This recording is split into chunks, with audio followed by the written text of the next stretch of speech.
Welcome to a brand new episode of This Week in Apps. I'm Ariel from Appfigures, and here's your weekly roundup of news about mobile apps and games with data you won't find anywhere else. Let's get started. Zoom is one app that needs no introduction. During the pandemic, Zoom's downloads grew faster than any other app, and once it became the most downloaded app, it didn't leave that position for a very long time. I wrote about it and talked about it a whole bunch of times. The pandemic is behind us, and Zoom's downloads have since subsided, but all of those downloads are now finally being translated into something possibly better, paying users. Last July, Zoom rolled out Zoom One Pro, a bundle of features to expand Zoom. Pretty straightforward. It took the app a little while to grow that revenue, but it ended May with the highest monthly revenue to date and also hit a milestone. I think the most appropriate thing to say here is Zoom. And kudos if you know the reference. If you do, let me know in the comments below. Zoom's milestone was a big one. In May, Zoom's in-app net revenue from the App Store crossed $1 million for the first time since the new subscription was released.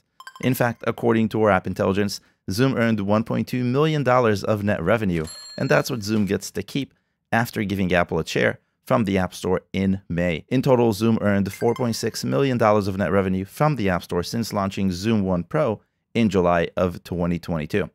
This revenue is global, and unlike other apps that are heavily earning from the US for Zoom, the US contributed just 34% of that total.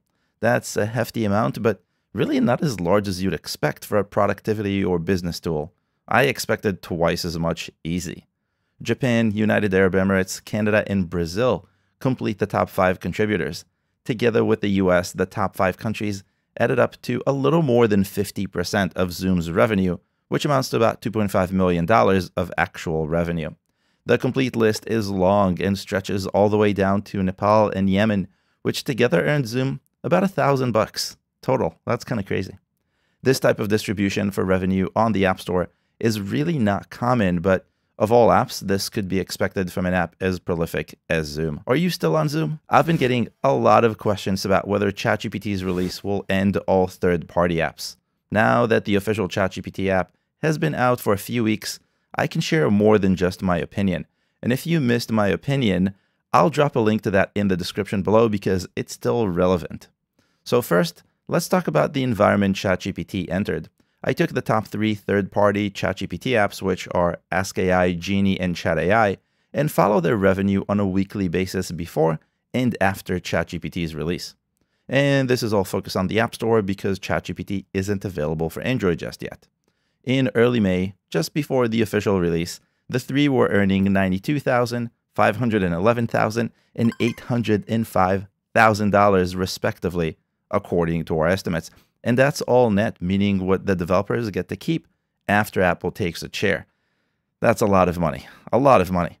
Clearly, there's a king of AI right now, and that's Ask.ai, but keep in mind, this is weekly revenue, so they're all winners in my book.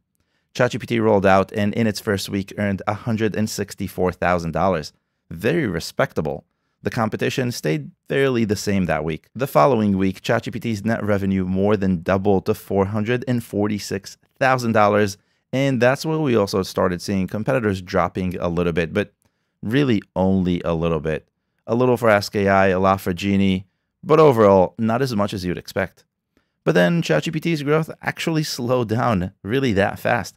The hype was over, and fast forward to last week, the numbers were interestingly different. Ask.ai's revenue grew to $847,000. Genie's dropped to $296,000, and Chat.ai rose a tiny bit to $98,000. Now, ChatGPT's revenue dropped to $278,000. So I threw a lot of numbers on you, but what do they all mean? Third-party apps aren't dead, not by a long shot. The masses have yet to really equate ChatGPT's app with all that ChatGPT hype on mobile devices, which is kind of ironic, but the numbers make that very clear. With the exception of Genie, which was on a decline even before ChatGPT rolled out, demand for AI apps is just continuing to grow. And when I say demand, I don't just mean downloads, I mean revenue. People are paying for this. I said this before, and I think it's still relevant. ChatGPT is amazing, but most people just don't know how to use it. The evolution is tools that use ChatGPT. If you use ChatGPT, do you use the official app or a third-party app? I personally use the web version, even though I have the app on my phone. and I use it quite a lot, multiple times a day, so that's probably a habit I won't be breaking anytime soon. By the way, if you haven't already, please give the episode a like, if you like it, of course. Okay, next. Summertime means travel time, and wouldn't it be nicer to travel in class? Turo, the Airbnb of car rentals, offers exactly that. Luxury and fun rides rented by owners for prices everyone can afford. I tried it once, and it really works, and it's really cool. Such a combo sounds like the perfect way to kick off the summer, and looking at the downloads, that's exactly what's happening. Turo started the year with 110,000 downloads in the first week of January, which was a little bit higher than December, according to our estimates, and it's been rising since. Weekly downloads spiked in February, rising to 141,000, and then again in mid-May, all the way up to 181,000 per week for 2 weeks straight. They've dropped a bit in the last week, down to about 160,000, but that's still 45% higher than January. Turo isn't the only car rental app out there, but it's by far the most downloaded. On-demand competitors Zipcar and Getaround get less than a tenth of the downloads it sees, and traditional apps are not very different. Hertz and Enterprise, the two most downloaded traditional rental apps, when added together, still see fewer downloads than Turo. To get closer, we need to combine the downloads for Sixt and Avis, the next two down the list. Having used Turo before, the app itself leaves a lot to be desired, but it's hard to say no to a car you'd see only in a movie that you can actually afford. If you've used any of these, let me know in the comments below. I'm kind of curious. Did you go for the traditional? Did you try the on-demand? Did you try Turo? Which car did you take? Let me know. Moving on. Telegram has been monetizing its app for a year now, following moves from other social platforms like Twitter and Snapchat, who are starting to charge for features to generate more revenue from its free users. Well, no longer free users, obviously. I looked at both over the last few weeks, and it's time to look at Telegram, the third platform to do this. Telegram isn't exactly a social platform, I know, but it's monetizing a large user base that's used to getting everything for free, which puts it in the same category as far as I'm concerned. May wasn't Telegram's best month of revenue, but it wasn't too far off. According to our estimates, Telegram brought in $1.9 million of net revenue from the App Store.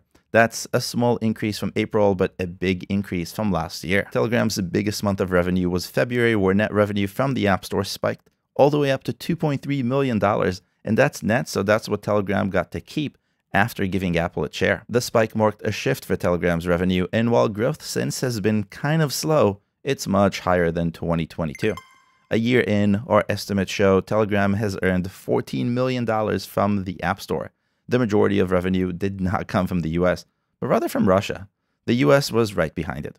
Ukraine, China, and Hong Kong round out the top 5 countries by revenue for Telegram. So far, the big winner of the 3 platforms I've been following is Snapchat, with monthly revenue in the double-digit millions in May. Telegram has a lot more growing to do before it can get there, but it's on its way. And last for this week, I keep a close watch on the top grossing charts in the App Store and Google Play for obvious reasons. I'm always looking for apps that are moving up really quickly or moving up in general, because the list itself doesn't move nearly as much as I would expect.